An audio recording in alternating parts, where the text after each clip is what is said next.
Olá, você já se sentiu com a barriga inchada, estufada, com formação de gases depois que consumiu alimentos?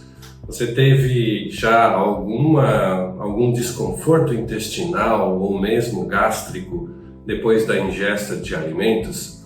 Pois bem, muitas vezes esses problemas digestivos que acompanham o consumo dos alimentos tem uma relação direta com o funcionamento do sistema gastrointestinal. Na grande maioria das vezes, o que a gente encontra na clínica, nos nossos pacientes que têm essas queixas principais, direcionadas diretamente a um comprometimento da funcionalidade de secreção ácida no estômago ou de secreções enzimáticas do pâncreas que secretam então enzimas digestivas no intestino, onde efetivamente acontece o processo digestório e a absorção dos nutrientes. Dentro desse contexto, uma das causas principais que podem então estar gerando esse processo de formação de gases e distensão abdominal é exatamente a contextualização da proliferação de bactérias patogênicas nesse ambiente. Seja ela num quadro então chamado de disbiose, ou seja, aquelas circunstâncias que acompanham quadros inflamatórios intestinais decorrentes da própria sensibilidade do paciente às proteínas contidas nos alimentos. Então pode haver uma sensibilidade aumentada para determinados conjuntos de alimentos a respeito da própria característica imunológica da parede do intestino.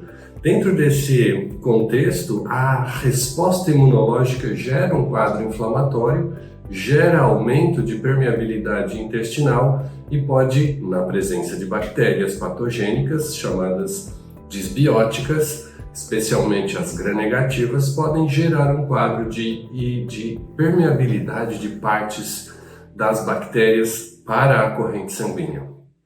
Essas partes específicas das bactérias acabam assumindo na corrente sanguínea a possibilidade de estarem sendo deslocadas até tecidos-alvo à distância do intestino e nesse contexto geram então alterações inflamatórias nesses outros tecidos, articulações, sistema nervoso central, no fígado, nos rins, no pâncreas, onde essas assinaturas bacterianas são reconhecidas pelo nosso sistema de defesa, são geradas então uma resposta imunológica contra esses tecidos que estão agora em contato com essas partes bacterianas.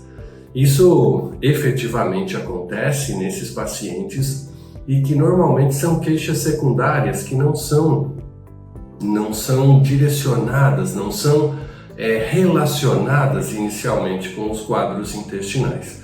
Então, para recuperar aí o intestino, para melhorar a qualidade do processo inflamatório intestinal, nós temos algumas plantas que são muito interessantes.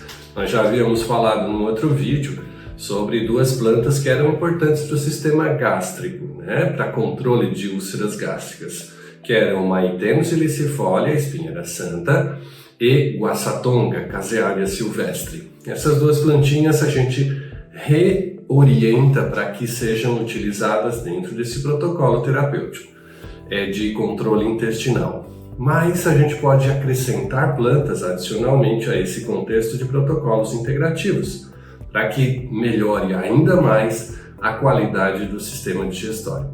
Uma das plantas que são indispensáveis para controle desse processo inflamatório é a cúrcuma longa. A cúrcuma tem um efeito antioxidante, um efeito anti-inflamatório extremamente interessante para os pacientes que têm esse quadro disbiótico e que têm o quadro de alteração inflamatória intestinal. Associando-se nesse contexto ao protocolo terapêutico integrativo, a Boswellia serrata, nós formamos então um processo muito interessante de associação dos princípios ativos contidos nessas plantas para o tratamento das patologias inflamatórias e que precisam então de uma remodelagem intestinal. remodelagem no sentido de melhorar a produção de muco protetor das paredes intestinais, diminuindo a hiperpermeabilidade e tratando, obviamente, os quadros inflamatórios. 4 plantinhas muito interessantes, então, para o tratamento e recuperação do intestino: Casearia silvestre, Maitena silicifolia, Curcuma longa e Boswellia serrata. Essa era a nossa dica de hoje para quem quer recuperar os intestinos inflamados e que precisa melhorar a sua qualidade no processo digestivo e de absorção de nutrientes para a fisiologia celular.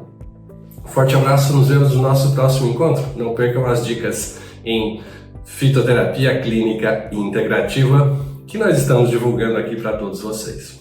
Até lá!